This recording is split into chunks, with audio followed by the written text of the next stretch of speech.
So if Tony laid a track on in Studio A, then Edie Merman, who was playing Miria, could listen to Tony's track in Studio B in the afternoon and act to his track. But because Tony was good and Tony did his stuff and didn't have to be hampered by the bad acting of another actor, he could get his good parts done. And they would be right in place so that when the next actor came in to act, they could play off those lines of dialogue. So that by the time the 2 or 3 guys are acted and recorded, it was like everybody was in the room at the same time, but we were only taking their best takes. And it was a very efficient way of doing it. It had never been done that way before, to my knowledge. So, No, I don't think it had been done. It was a very unusual set of circumstances. Again, the perfect storm of guys with ideas given a free rein to do something. My guess, can something like this ever happen again? I doubt it. It was a very fun time, as I recall. Everyone had a good time. There was pressure to me to complete the work and get it done, but I didn't convey that pressure to anybody else. Everybody was just moving along. It was a hectic pace, but it was done in a relatively short amount of time, which is surprising when you consider 5 months relates to 25 years worth of entertainment value. I mean, there's a lot of shows that were done during that period. There's one called Macron 1. How many people remember Macron 1? You know, I worked on it. And it's the same concept as Robotech. Take a bunch of Japanese animation with what we would call found footage and repurpose it for a particular storytelling. I don't know who the showrunner was on that one. Was that Bob Barrett? Or was it Macron? Yes. Snegoff. So Snegoff was the runner on that one? Yeah. See, now here's the situation, and you had Bob Barrett, you had all the players from Robotech moved over to Macron 1 because Harmony Gold didn't have anything to do during this period, so everybody needs to work, so moved over to this new project.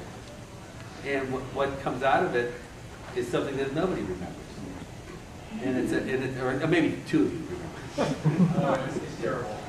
But it's a strange situation, and it's like I recently was interviewed on the Anime News Network. Is that the name of the setup?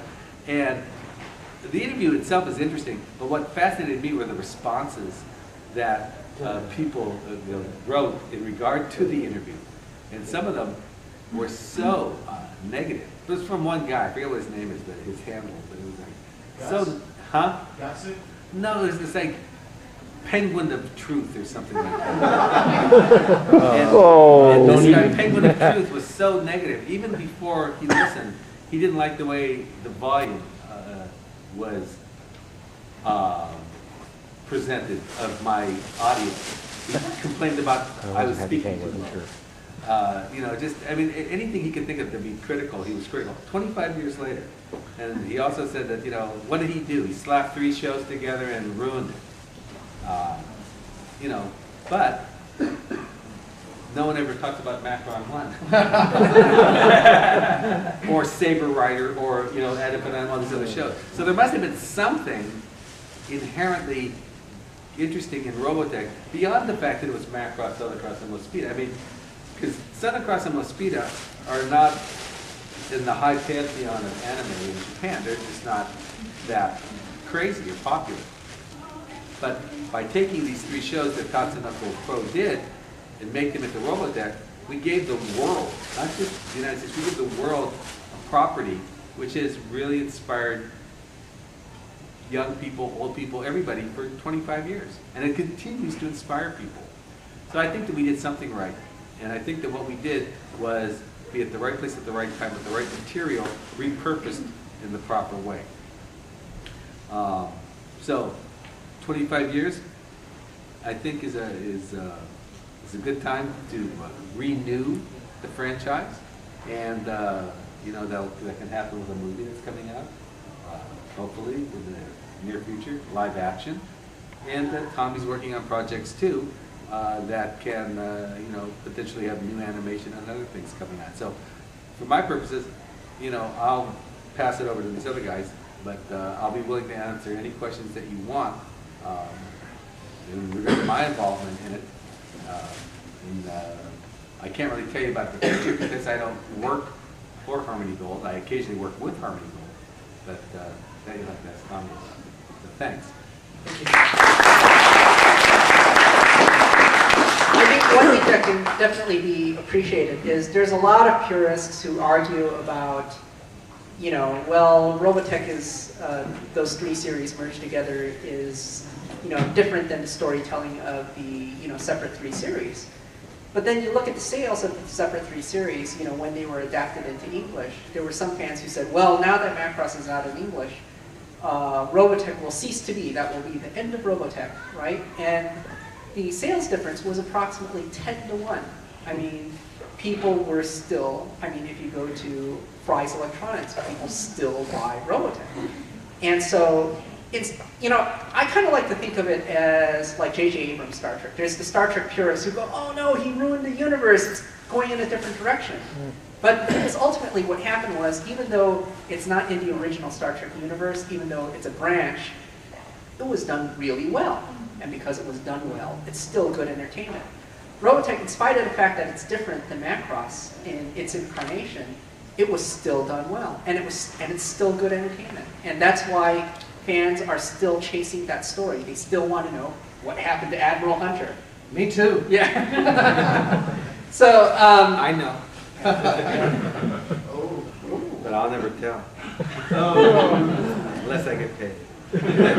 so yeah, we're actually, I'll actually spin through this really quickly. This is in terms of the products that we have coming out for the year.